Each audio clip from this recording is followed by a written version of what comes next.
하나님의 말씀 사도행전 16장 6절로 10절 말씀입니다.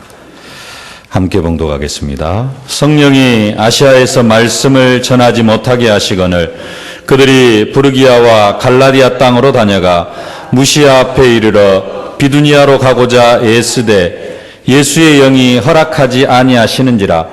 무시아를 지나 드루아로 내려갔는데 밤에 환상이 바울에게 보이니 마게도 사람 하나가 서서 그에게 청하여 이르되 마게도냐로 건너와서 우리를 도우라 하거늘 바울이 그 환상을 보았을 때 우리가 곧 마게도냐로 떠나기를 힘쓰니 이는 하나님이 저 사람들에게 복음을 전하라고 우리를 부르신 줄로 인정함이로라. 아멘. 언약 백성에게 있어서 최고의 축복은 하나님이 함께 하심입니다.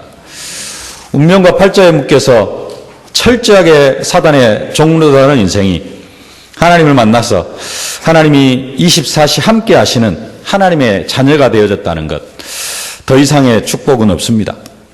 하나님이 우리와 함께 하시지 아니하시면은 우리는 우리의 인생에서 되어지는 것이 아무것도 없습니다. 하나님이 함께 하지 아니하시면 우리의 인생 자체가 지옥이고 저주고 재앙입니다. 하나님이 우리와 함께 하시지 아니하시면 우리의 삶은 사탄에게 완전히 장악되어지고 이 세상에서 지옥 같은 삶을 살다가 지옥을 갈 수밖에 없는 그런 인생입니다. 하나님이 함께 하심만으로 지옥, 저주, 재앙, 사탄의 세력이 완전하게 떠나갑니다.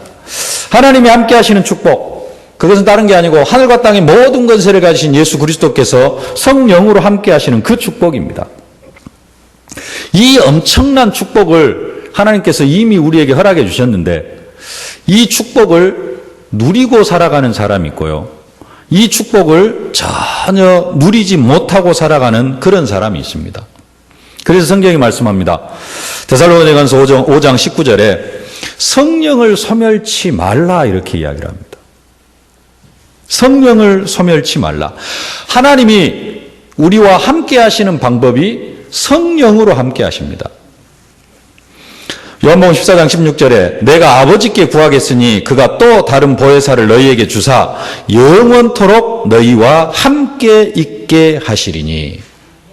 하나님이 성령으로 우리와 함께 하시겠다고 약속하셨고 그 약속대로 하나님께서 우리에게 성령을 보내주셨습니다. 근데 사도 바울은 그 성령을 소멸치 말라 이렇게 말씀합니다. 그 말은 성령을 소멸해 가는 사람이 있다라는 겁니다. 성령을 소멸해 간다라는 말은 하나님이 나와 함께 하시는 그 임마누엘의 축복을 점점 놓쳐간다라는 거예요. 임마누엘의 축복을 놓치면 어떻게 되느냐? 이와 같이 성령도 우리 연약함을 도우시나니 우리가 마땅히 빌 바를 알지 못하나 오직 성령이 말할 수 없는 탄식으로 우리를 위하여 친히 간구하시느니라. 성령이 우리 안에 임하시면 사도행전 1장 8절 성령이 임하면 너희가 권능을 받고, 그래서 성령이 우리 안에 제대로 역사하면은 우리의 삶을 통해서 능력이 나타나야 됩니다. 권능이 나타나야 됩니다. 엄청난 축복이 나타나야 됩니다. 근데 그런 성령께서 우리 안에서 권능으로 역사하시는 것이 아니라 우리의 삶을 통해서 능력을 나타내는 게 아니라 성령을 소멸해가는 사람은 성령께서 우리 안에서 탄식하고 계셔요. 이런 사람이 임마누엘의 축복을 놓치는 사람이고, 이런 사람을 통해서는 아무런 능력, 권능, 성령의 역사가 일어나지를 않습니다. 그래서 성경은 또 말씀합니다. 하나님의 성령을 근심하게 하지 말라. 하나님의 성령을 근심하게 하지 말라. 성령을 소멸해가는 사람이 있고 또 하나님의 성령을 근심하게 하는 사람이 있다는 겁니다. 성령님도 하나님이신데 그럼 하나님이 근심하신다는 이야기입니까? 하나님이 근심하실 수도 있습니까? 하나님의 계획이 아닌데 하나님의 계획처럼 생각하고 막 오버하면서 맞아 이건 하나님의 계획이 하면서 막 축축축 밀고 나가는 사람, 그런 사람을 볼 때는 하나님이 근심하신다는 겁니다. 하나님이 함께 하시는데도, 하나님이 함께 하시는데 어떤 사람은 성령을 근심케 하고 어떤 사람은 성령을 소멸해 가고, 하나님이 함께 하시는 축복, 임마누엘의 축복, 최고의 축복입니다. 우리의 인생의 모든 것입니다. 그러면 우리가 이렇게 최고의 축복을 받았는데 왜 우리의 삶은 이렇습니까? 우리가 하나님이 함께 하시면은 성경의 7명의 렘넌트 같은 그 응답과 축복을 누려야 되고 로마서 16장의 일꾼들의 그 응답과 축복을 누려야 되는데 왜 이렇습니까? 왜 우리는 그들의 응답 속으로 들어가지 못합니까? 성령을 소멸해 가고 성령을 근심케 하기 때문에 그렇습니다. 우리는 성령을 소멸하지 않고 성령을 근심하지 않게 해야 됩니다. 그러면 어떻게 해야 됩니까?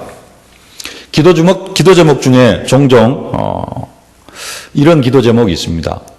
하나님이 함께 하시는 축복을 하나님이 함께 해달라고. 누림도 아니고 하나님 나와 함께 하여 주옵소서라는 그런 기도 제목을 내놓는 경우들이 있습니다. 하나님 나와 함께 하여 주옵소서. 언제 이런 기도 제목을 내놓느냐? 정말로 죽을 것 같을 때, 좀 앞이 캄캄할 때, 그럴 때 내놓는 기도 제목이 하나님 나와 좀 함께 하여 주옵소서, 나를 좀 붙들어 주옵소서, 이런 기도를 합니다. 너무 힘들면은, 너무 좌절하고 너무 낙심하면은 이런 기도 제목을 내놓기도 합니다. 근데 잘 한번 생각해 보면요. 하나님이 나를 떠나신 적이 한 번이라도, 하나님이 나를 떠나신 적이 한순간이라도 있었습니까? 하나님은 한순간도 나를 떠나지 않으셨습니다. 약속하셨습니다. 성령으로 영원토록 너희와 함께 있겠다. 내 안에 들어오신 성령은 한 번도 나를 떠난 적이 없습니다. 내가 임마누엘의 축복을 못 누렸을 뿐이지 성령 하나님이 나를 떠난 적은 한 번도 없어요. 그래서 하나님 나와 함께하여 주옵시고 나를 붙들어 주옵소서, 이건 잘못된 기도입니다. 하나님이 나를 붙들지 않을 때는 한 번도 없습니다. 하나님은 나를 의로운 오른손으로 늘 붙들고 계세요. 근데 내가 그 손을 놓는 겁니다. 내가 뿌리치는 것이죠.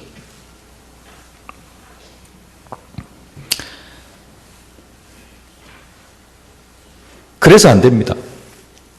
최고의 축복, 임마누엘 다 받았는데 최고의 축복을 받았으면 동일하게 렘넌트 7명이 받은 그 응답과 축복을 우리가 현장에서 사실적으로 누려야 되는데 그렇지를 못하다는 겁니다. 하나님은 우리와 항상 함께 하십니다. 예수 믿는 사람 중에 이런 기도를 할 사람은 없겠습니다마는 혹시 하나님, 진짜 나는 하나님이 나와 함께 하시는 것이 너무 부담스럽고 너무 힘듭니다. 나를 좀 떠나 주십시오. 라고 간절히 기도를 해도 하나님은 절대로 우리를 떠나지 않습니다. 그렇게 간절히 기도해도 하나님은 안 떠나신다니까요. 그처럼 하나님은 우리와 완전하게 함께 하십니다. 그러면 우리의 지금 상태, 하나님이 함께 하지 않으셔서 지금 우리가 이런 상태로 살아가고 있습니까? 하나님이 함께 하시지 않으셔서 우리가 성경의 7명의 렘넌트들처럼 아니면은 로마서 16장 일꾼들처럼 그런 응답을 받지 못하고 살아가고 있습니까? 아니면 하나님이 함께 하시는데 그냥 지금 이런 우리의 이런 모습, 이런 영적 수준, 이런 어떤 경제적 수준, 이러한 삶의 수준으로 살다가 천국 가게 하시려고 우리를 부르셨을까요?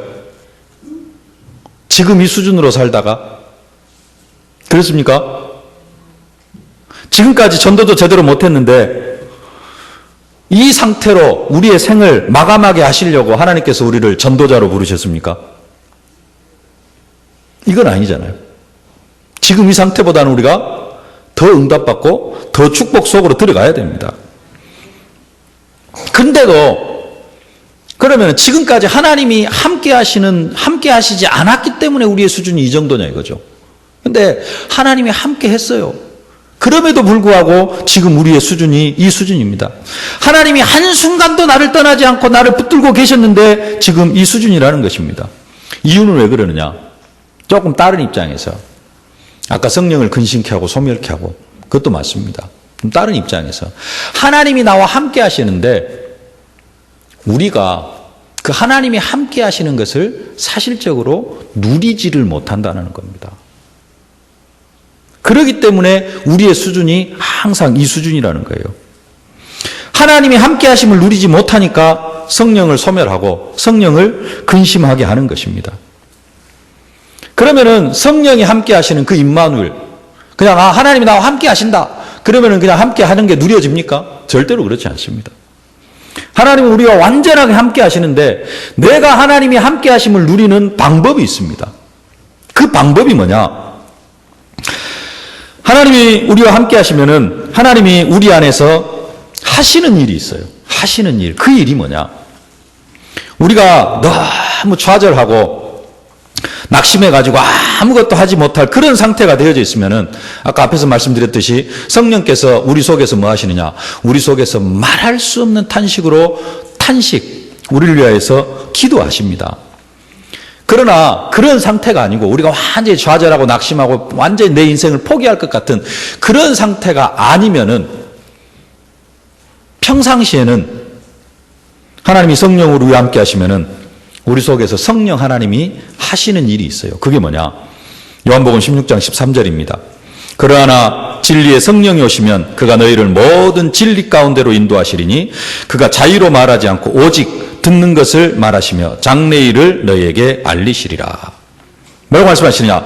진리의 성령이 오시면 그가 너희를 모든 진리 가운데로 인도하시리니. 성령은 뭐 하시느냐? 우리를 진리 가운데로 인도하십니다. 중간에 생략하고 성령은 우리를 인도하십니다. 우리는 이 인도를 받아야 됩니다. 하나님이 우리와 함께 하시는데 함께 하시는 게 목적이 아니에요. 하나님이 나와 함께 하신다. 그게 목적이 아닙니다. 하나님이 우리와 함께 하시는 목적이 있어요. 그 목적이 뭐죠? 우리의 삶을 인도하기 위해서 하나님이 나와 함께 하십니다.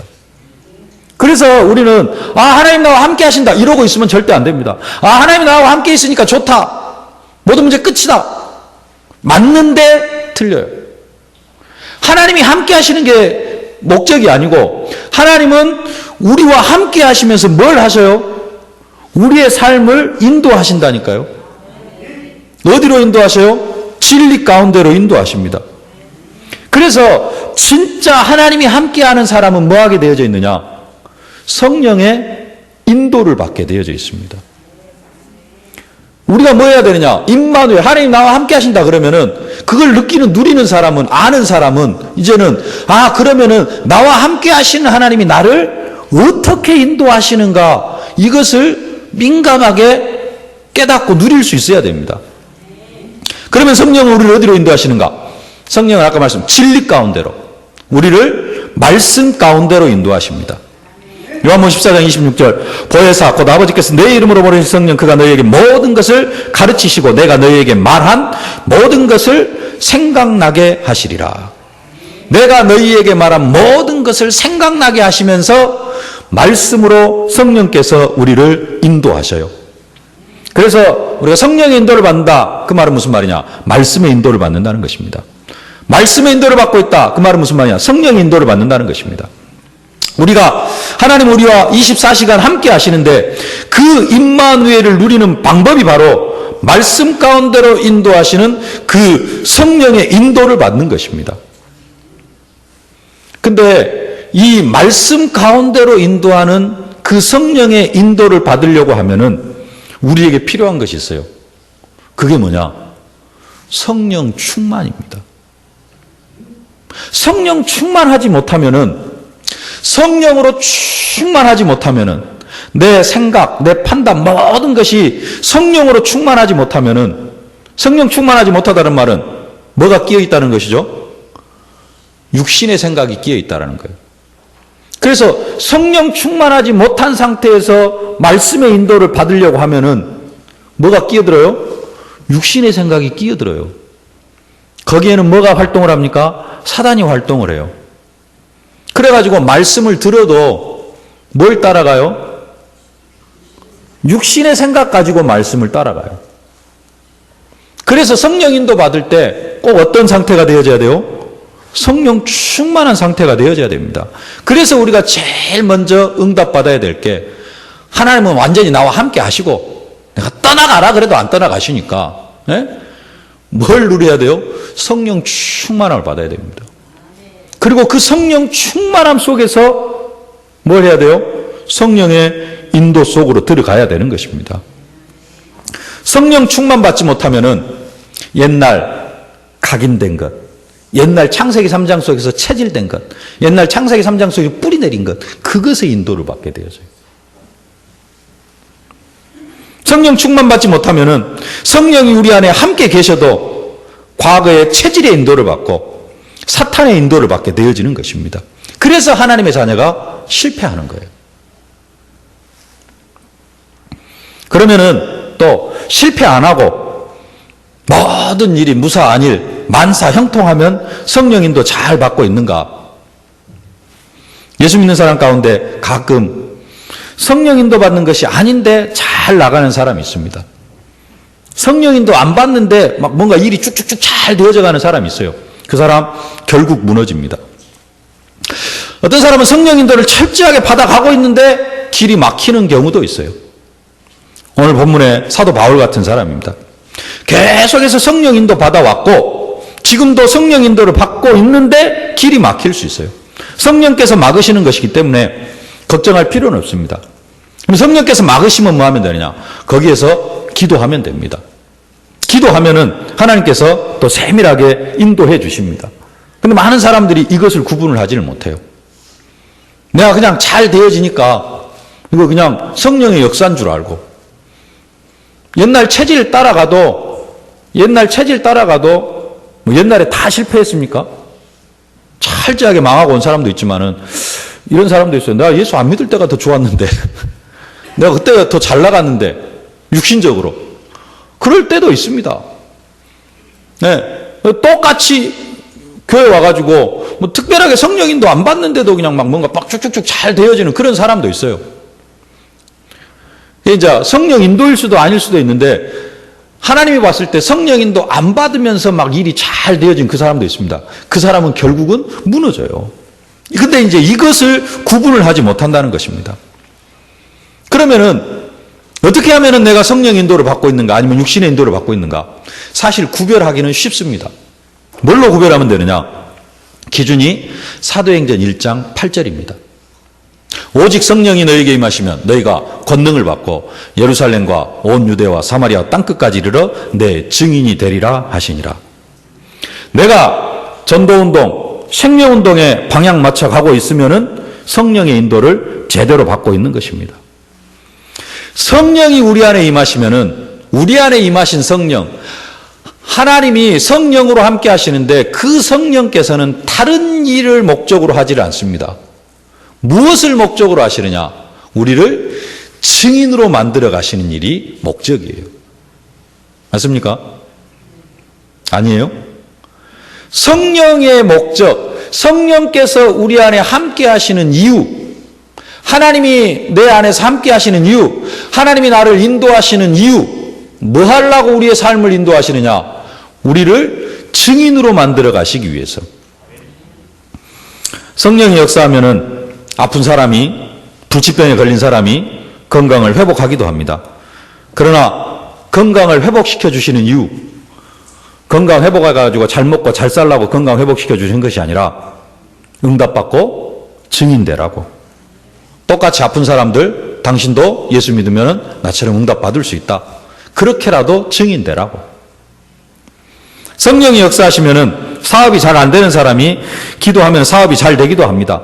사업이 잘 돼가지고 잘 먹고 잘 살라고 사업을 잘 되게 하시는 것이 아니고 그 응답받고 증인되라고요. 문제 속에서 고통당한 사람이 기도하면 응답받습니다. 하나님이 문제를 주시는 이유도 문제에서 응답받고 동일하게 문제당하는 사람 가서 해답을 알려주라고. 고통당하는 사람, 그 고통당하는 사람 응답받고 고통당하는 사람, 동일하게 고통당하는 찾아가서 당신도 이 고통에서 해방받을 수 있는 길이 있다. 뭐 하라고요? 증인되라고. 모든 성령의 역사는 우리에게 증거를 주셔가지고 증인되라고 하시는 것입니다. 말씀 성취 기도 응답 받아가지고 내가 편안하게 잘 먹고 잘 살아야 되겠다. 이런 사람은 절대 성령의 인도받는 사람이 아닙니다. 이런 사람은 아무리 말씀 붙잡고 기도해도 성령의 역사 속으로 들어가지를 못합니다. 말씀 붙잡고 기도하면은 응답이 올 수는 있습니다. 근데 그 응답이 이어지지를 않아요. 응답 후에 응답 속으로 들어가야 되는데 응답 후에 응답이 아니라 응답이 그걸로 끝나요. 그리고 더 이상 응답이 없습니다. 아니면은 말씀 성취 기도 응답 아닌데 착각하는 것입니다. 가끔 그 성도들이 포럼하는 내용을 들어보면은 가끔 간혹가다 한두 명씩 있습니다. 제가 봤을 때 저것은 절대로 응답이 아닌데 응답이라고 포럼하는 내용이 있어요. 확실하게 구분이 확실히 안 되는 부분 많이 있고요. 또 성령의 역사, 말씀 성취, 기도 응답이 확실한 부분도 있는데 간혹 가다가 포럼을 들어보면은 그것은 말씀 성령의 인도가 아닌 것 같은데 근데 성령의 인도라고 말씀 성취가 아닌 것 같은데 말씀 성취라고 막 강하게 이렇게 이야기하는 사람이 있습니다. 그러면은 저는 그것이 말씀 성취 기도 응답이 아니라고 말도 못합니다. 네. 이런 사람이 이제 착각하는 것이죠. 이런 사람이 성령을 근심케 하는 사람입니다. 성령의 인도를 잘 받고 있는데 길이 막히는 경우도 있습니다. 오늘 사도 바울 이야기인데요. 사도 바울이 1차 선교여행에 앞서서는 금식하고 있는 중에 금식하는 중에 응답받고 성령의 지시하심을 받아서 선교여행을 시작했습니다. 2차 전도여행을 시작하면서도 사도 바울은 이 2차 선교여행에서도 정말로 성령의 인도받기를 원했습니다. 성령의 인도받기 위해서 옛날에 자기 자신을 안디옥 교회로 친히 불러줬던 바나바, 1차 선교여행을 처음부터 끝까지 함께했던 그 바나바와 성령 인도받기 위해서 대판 싸웁니다. 그리고는 완전히 갈라섭니다. 나하고는 함께할 수 없다. 다른 데로 가라. 나는 이렇게 갈란다. 그래서 바나바하고 대판 싸우고 갈라집니다. 성령 인도받기 위해서요. 악령 인도가 대부분이어서 그렇지 성령 인도받기 위해서 대판 싸우기도 합니다.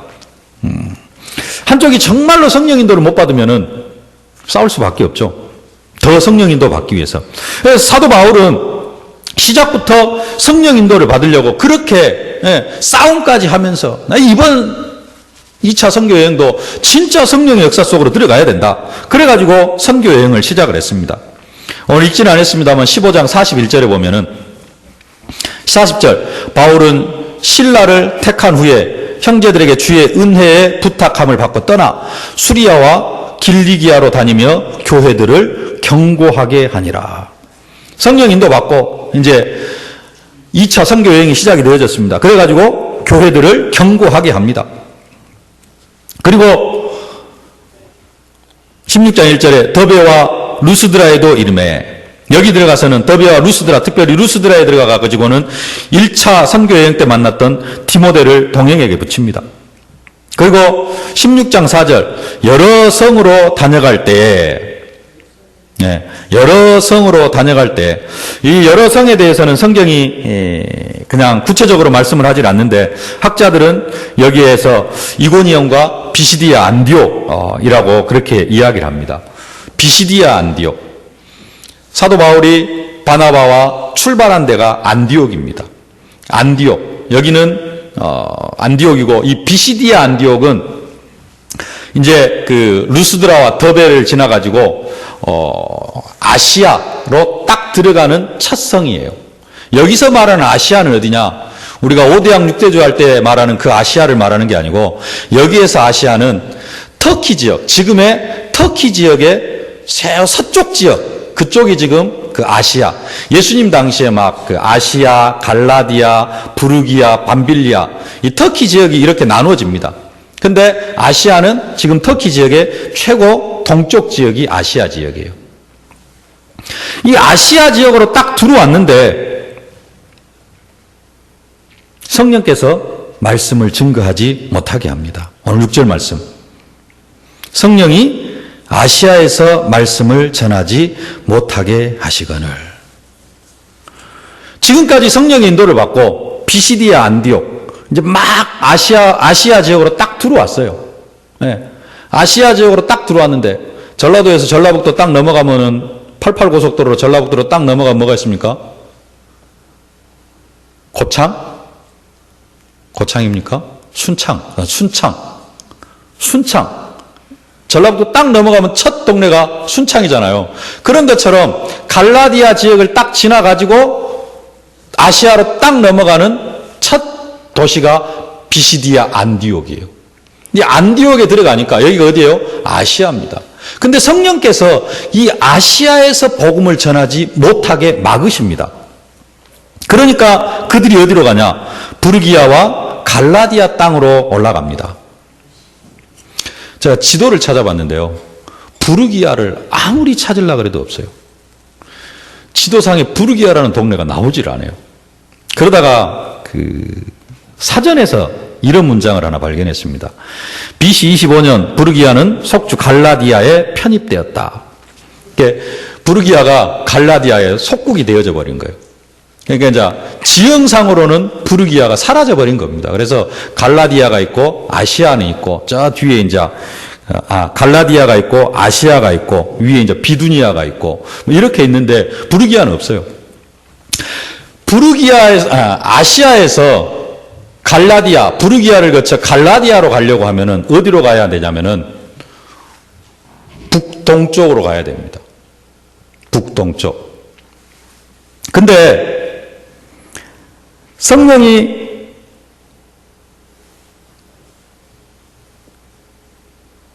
8절 보면은요, 무시아를 지나 드로아로 내려갔는데 밤에 환상이 바울에게 보이니 그럽니다. 어디에서 밤에 환상을 보냐면은 드로아에서 환상을 봅니다. 드로아로 가려면 어디로 가야 되느냐? 서북쪽으로 가야 돼요. 서북쪽으로 가야 됩니다. 근데 지금 바울은 어디로 가냐면은 북동쪽으로 가고 있어요. 북동쪽으로 갑니다. 그러다가 7절에 보니까 지금 부르기아 6절 마지막에 부르기아와 갈라디아 땅으로 다녀가 북동쪽으로 갔다가 어디로 가냐면은 7절 무시아 앞에 이르러 그럽니다. 무시아는 어디냐면요. 여기를 보세요. 이쪽으로 가다가 다시 이제 이쪽으로 쭉 간 거예요.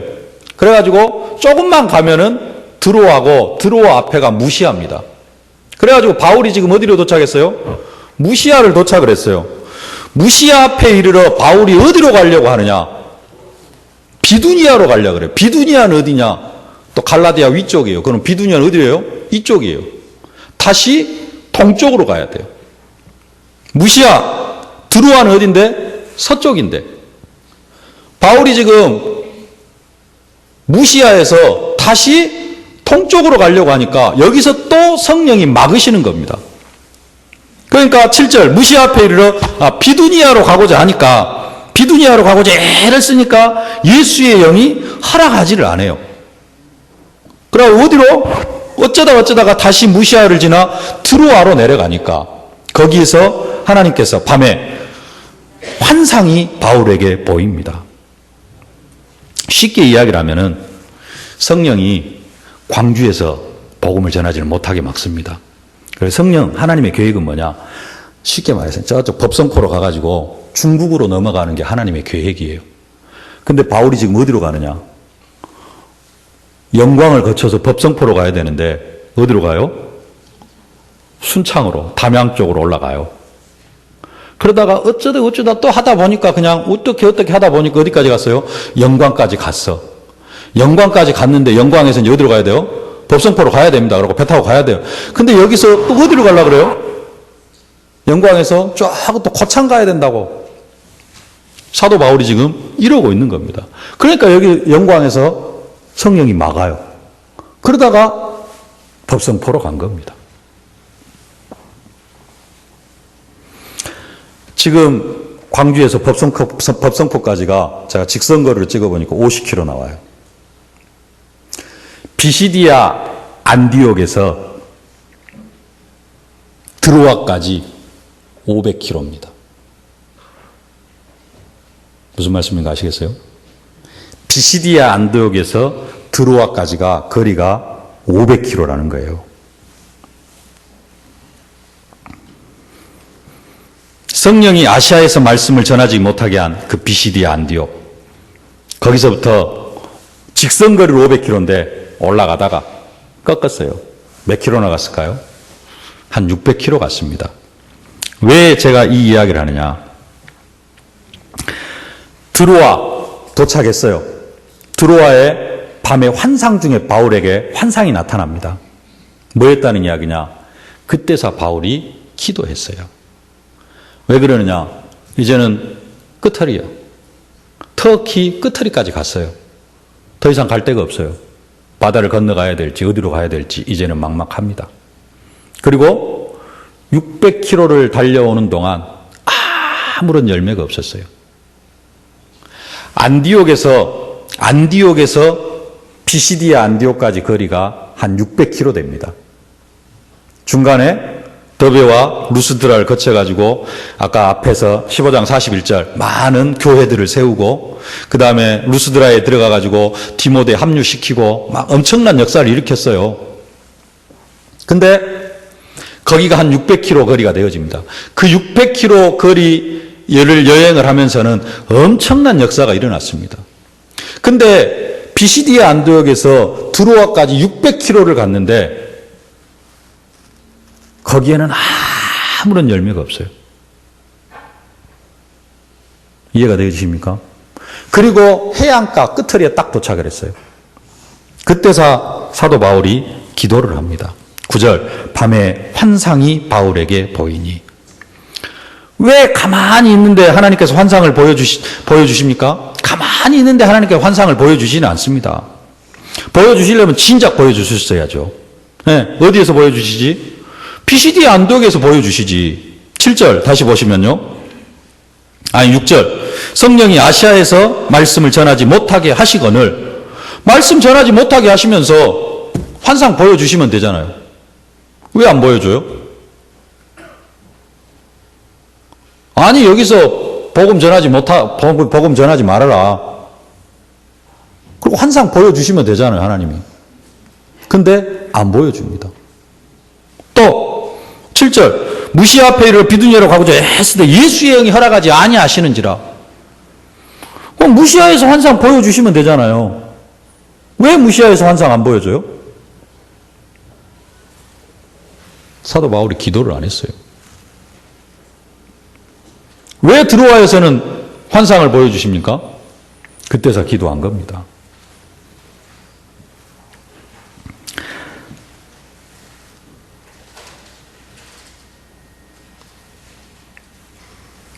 (1차) 선교여행 때는 어디를 돌았냐면요. 터키 남부 지역을 돌았습니다. 터키 남부 지역을 돌았어요.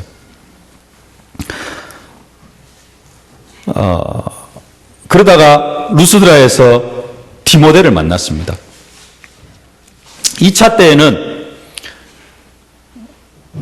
이제 쉽게 말하면은 1차 선교여행은 어떻게 돌았냐면요. 우리나라로 이야기하면은 그냥 완전히 틀립니다만은 저쪽 서해안 쪽으로 해가지고 여기서 한 영광으로 가가지고 서해안 쪽으로 섬 하나 거쳐가지고 서해안 쪽을 돌다가 전주 쪽으로 들어왔어요. 그리고 전주에서 디모데를 만났어요. 그래가지고 다시 이 길로 반드시 내려옵니다. 그대로 그 길을 돌아서 다시 내려와요. 2차 선교여행 때는 어디로 가느냐? 이제는 호남고속도로를 타고 직진으로 갑니다. 어디로? 전주로. 그러면서 이제 가는 길에 몇 군데 교회들을, 여러 성읍들을 거치면서 몇 군데 교회들을 경곡해 하고 어디로 가요? 루스드라로 가요. 그래가지고 디모데를 합류시킵니다. 여기까지가 하나님의 계획입니다. 여기에서 하나님의 계획은 뭐냐면은 남한도 아니고 저기 어디로 가가지고 압록강 앞으로 가가지고 압록강 건너서 연변을 거쳐서 어디까지 가는 게 저기 만주를 거쳐서 몽고까지 가는 게 하나님의 계획이에요. 2차 선교여행이 하나님의 계획입니다. 근데 사도 바울은 1차 때 어디만 돌았어요? 터키 남부. 지금 우리나라로 하면 전라남북도만 돌았어요. 그러니까 2차 선교여행도 전라남북도만 돌려고 하는 것입니다. 그러다가 조금 안 막히니까 어디로 가요? 저 충주로 가고 저 강원도도 한번 가보려고 이렇게 생각을 하고 있는 거예요. 그게 사도 바울의 2차 선교 여행입니다. 근데 하나님의 계획은 어디에 있어요? 저쪽 몽고에 있다니까요. 지금 우리 지형으로 한다면 그렇습니다. 사도 바울이 거기에 대해서는 못 봐요. 그러면은 비시디아 언덕에서 길이 막히면은 뭐 해야 됩니까? 여기에서 바로 무릎 꿇고 기도해야 됩니다. 근데 어디로요? 계속 헤매요. 저 충주 갔다가 어디로 가려고? 저 강원도 가려고. 근데 이게 계속 막히는 거예요. 어쩌다 어디까지 간 거예요? 몽골까지, 압록강까지 간 거예요. 아까 말하면은 보성포까지 간 겁니다. 그러다가 이제 환상이 나타나니까. 이제 극한 상황에서 사도 바울이 기도를 한 겁니다. 뭐에 매였느냐? 사도 바울의 고정관념에 매인 거예요. 지난번 1차 선교 여행 때 이렇게 돌았으니까 2차 선교 여행 때도 이렇게 이쪽으로 해서 그냥 이쪽으로 돌면 되겠지. 여기에 대한 고정관념에 매인 겁니다. 그러다가 보니까 후반 600km, 거기가 후반 아닙니다만 거기도 이제 2차 선교여행 전체로 본다면은 초반에 지나질 않습니다. 1200km 별것 아니에요. 1200km도. 더 많은 길을 마게도냐에서 돌거든요. 근데 과거의 고정관념에 매여가지고 더 이상의 것을 보지를 못합니다. 그러다가 기도해서 성령 인도 받으면서 어디로 가죠? 루디아, 야손, 브리스길라 아굴라 부부 세우고 이렇게 엄청난 역사. 그 다음에 에베소까지 가서 교회를 세우고 하는 그런 역사를 일으키게 되어지는 겁니다. 말씀 운동 한번 해보셨습니까? 다락방 운동 한번 해보셨습니까? 우리는 그 경험을 가지고 옛날에 그 경험을 가지고 똑같이 또 들어가려고 합니다. 뭘 가지고요? 옛날의 고정관념을 가지고 내 옛날의 경험을 가지고 사도 바울이 1차 전도여행의 경험을 가지고 2차 전도여행을 하려고 했어요. 그게 사도 바울의 고정관념입니다. 그러다가 보니까 600km를 걸어가면서 600km 처음 600km를 걸어갈 때는 그래도 많은 역사가 일어났지만은 그 다음 600km를 걸어갈 때는 아무 열매도 없이 계속해서 예수 영이 허락하지 않냐고 예수 영이 막고 왜 그러느냐? 고정관념 때문에. 성령 인도는 뭐냐? 이 고정관념을 깨는 것이다. 그래서 오늘 제목이 성령 인도, 고정관념을 버리는 겁니다. 뭐가 고정관념이 되어지느냐? 창세기 3장 속에 있었던 체질이 고정관념이 되어질 수도 있고요. 또 5년 전, 10년 전에 응답받았던 그것이 고정관념이 돼가지고 꼭 그렇게 기도해야 되고 꼭 이런 식으로 응답받아야 되고 세월은 흘러가고 세월은 변화해 가는데 세상 사람들의 생각은 다 변해가는데 그러다가 보니까 뭘 놓치느냐? 성령 인도를 놓친다라는 겁니다. 이 고정관념을 벗어나실 수 있기를 바랍니다. 순간순간 어제 성령의 역사와 오늘의 성령의 인도가 드립니다. 어제 성령의 역사와 오늘의 성령의 역사하는 방법이 똑같을 수가 없습니다. 오늘 성령의 인도는 오늘 새롭게 받아야 됩니다. 어제 이래 있으니까 오늘 이래야 된다. 작년에 이랬으니까 올해 이래야 된다. 우리는 항상 여기에 매여가지고 성령의 인도를 많이 놓치게 되어집니다. 고정관념을 버리시고 오늘 성령의 인도를 받으실 수 있기를 바랍니다.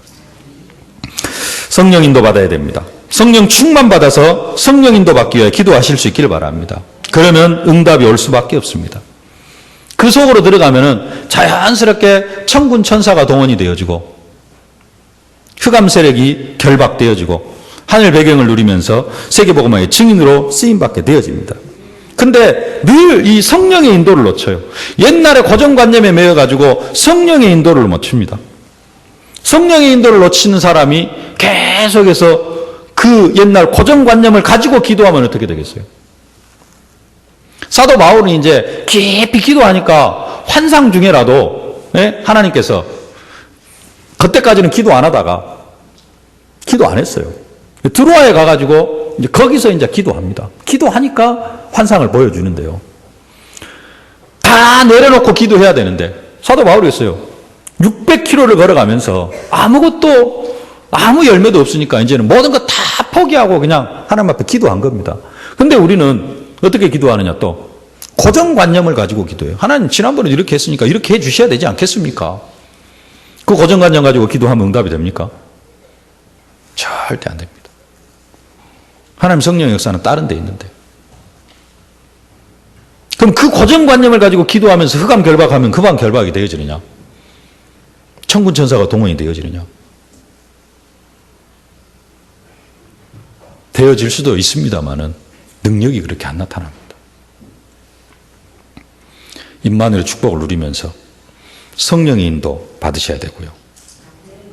성령의 인도 받으면서 기도하면은 응답이 오고 자연스럽게 천군 천사 동원되어지고 흑암 세력 결박되어지고 세계복음화가 되어집니다. 우리는 지난주에 말씀드렸던 각인, 잘못 각인된 것이 꽉 뿌리 내리고 있고요. 거기다가 또 이제 신앙생활 조금 해오면서 10년, 20년 전에 받았던 그 응답, 그것이 고정관념으로 탁 박혀가지고 말씀운동도 옛날에 했던 방법 가지고 또 그렇게 하려고 하니까 지난번에 만나가 이렇게 하니까 이렇게 되더라. 그 방법 가지고 하려고 하니까 그게 이제 인도를 못 받는 겁니다. 그 순간 인도를 받아야 되는데. 말씀을 맺겠습니다. 하나님이 함께 하시는 것이 최고의 축복입니다. 이 축복을 누리는 방법이 성령의 인도를 받는 것입니다. 성령의 인도를 받지 못하면 성령을 소멸케 하고 성령을 근심케 하는 것입니다. 이 성령을 소멸케 하고 근심케 하면은 임마누엘의 축복을 놓칩니다. 그래서 첫 번째 붙잡아야 되느냐? 성령의 인도를 받으시길 바랍니다. 성령의 인도 받으면서 기도하시기 바랍니다. 그 기도할 때 생각해야 될 것, 내 고정관념이 뭔가? 고정관념을 버리시면서 성령 인도 받으시길 바랍니다. 성령 인도는 뭐냐? 고정관념을 버리는 것이다. 성령 인도는 말씀 속으로 들어가는 것이다. 그리고 두 번째로 붙잡으라냐? 성령 인도 받으면은 7가지 축복은 당연하게 임하게 되어져 있다. 함께 인도, 역사, 천사 동원, 흑암 결박, 천국 시민권, 세계복음화. 우리가 놓치는 게 뭐냐? 이 성령의 인도에서 놓칩니다. 그러다 보니까 그 뒤에 것들도 안 되어져요. 두 가지를 언약으로 붙잡고 승리하실 수 있기를 주님의 이름으로 축복합니다. 살아계신 아버지 하나님, 은혜와 사랑을 진심으로 감사를 드립니다. 하나님 24시간 우리와 함께 하시는데 그 함께 하시면서 우리의 삶을 말씀으로 세밀하게 인도하시는데 아버지 하나님, 우리가 그 인도를 받지 못하고 내 고정관념, 내 과거의 체질의 인도를 받으면서 아버지 하나님 성령을 소멸해가고 있지는 않습니까? 하나님 성령으로 충만하게 하여 주옵소서. 그래서 사실적인 성령의 인도를 받고 성령의 역사 속으로 들어가는 저희들 되게 하여 주옵소서. 예수님의 이름으로 기도하옵나이다.